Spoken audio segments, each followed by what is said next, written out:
Сәлем, достар. Бүгін сіздерге кофе-пай тортының рецептімен бөлісемін. Өте нәзік, жесеңіздер ауыздарыңызды ериді.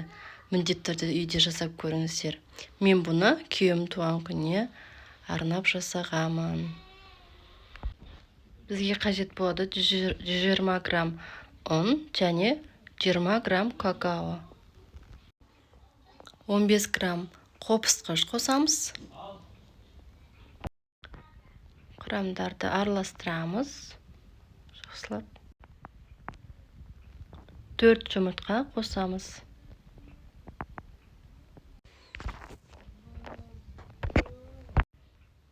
Жұмыртқамызды жақсылап араластырамыз. Және араластырып жатып, қант саламыз. Қанттан 160 грамм саламыз. Жақсылап араластырып, қантымызды ертіп аламыз. Қара шоколадтан 150 грамм қосамыз. Осылай ыстық суда ертіп аламыз. Және сары майдан 70 грамм қосамыз. Миксермен жақсылап араластырып барлығын. Еріген шоколадымызды салып, тез-тез араластырамыз миксермен.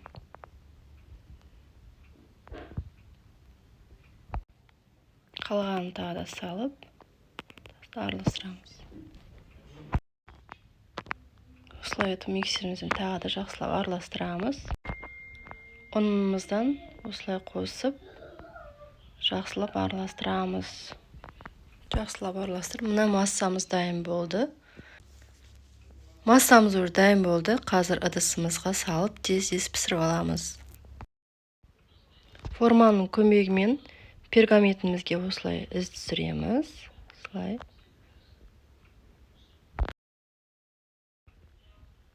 Осылай етіп шығарамыз. Және ыдысымызға қойып, массамызды құямыз. Тездетіп жасау керек. Осылай 2,5 ас қасықтан салып шығамыз.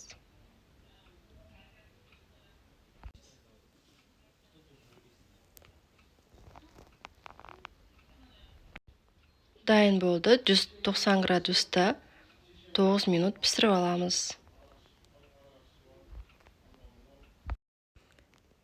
Келесі формамызды тағы да осылай етіп жасаймыз. Келесі коржымызға да осылай дайындаймыз.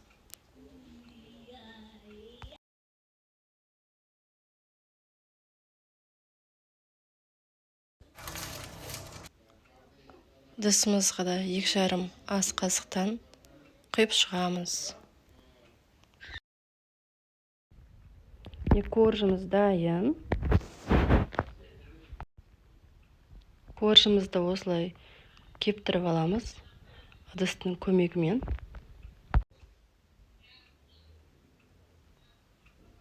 Осылай келесі коржымызды дайын.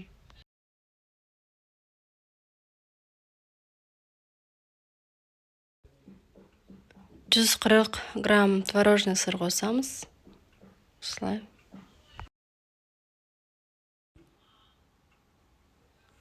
150 грамм сахарный пудра қосамыз.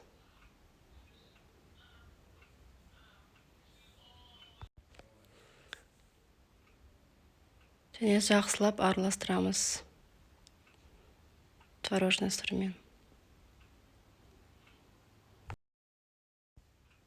Сливкиден 33% қосамыз. Мұздай болу керек.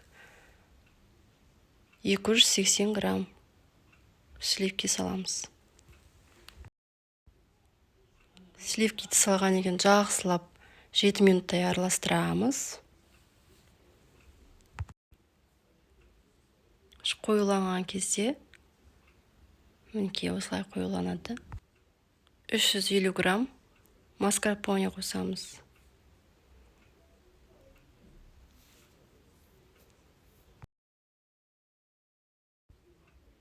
Жақсылап араластырамыз 5 минуттай.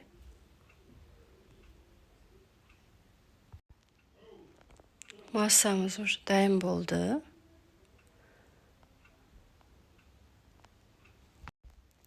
Массамыз дайын болды. Креміміз уже қатты.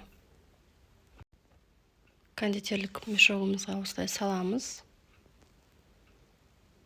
Менде насадка болған жоқ.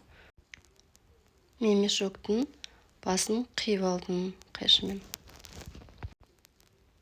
Ыдысымызға осылай кішкене крем жағамыз. Және коржымызды саламыз. Енді жайлап шарик шығарамыз.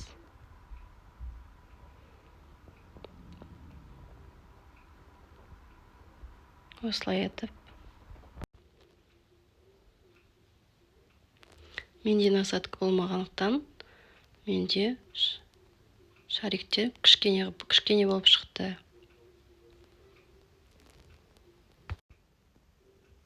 Осылай етіп ортасына жағамыз. Біркелкі етіп. Енді келесі коржымызды саламыз.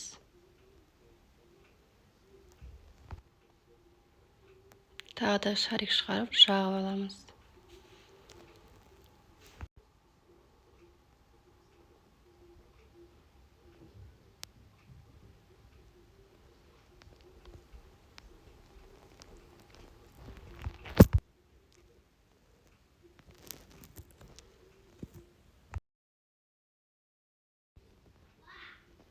Енді соңғы коржымызды қоямыз. Глазурына 70 грамм қара шоколадтан қосамыз. Және 20 грамм сары май қосамыз. Сары майымызды ертіп аламыз микроволновкаға. Және шоколадымызбен бірге. Сливкиден 3 ас қасықтай қосамыз. Орнына сүт қоссаңыздар да болады. Дайын болды. Тортымыздың үстіне құйып шығамыз.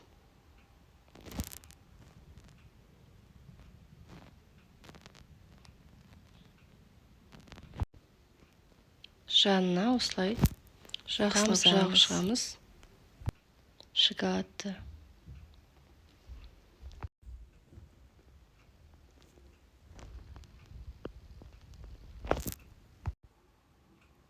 Енді тортымыздың бетіне Орео және әртүрлі өздеріңіз қалауы бойынша шоколадтермен әрлейміз. Фрукты, ягода қосамыз.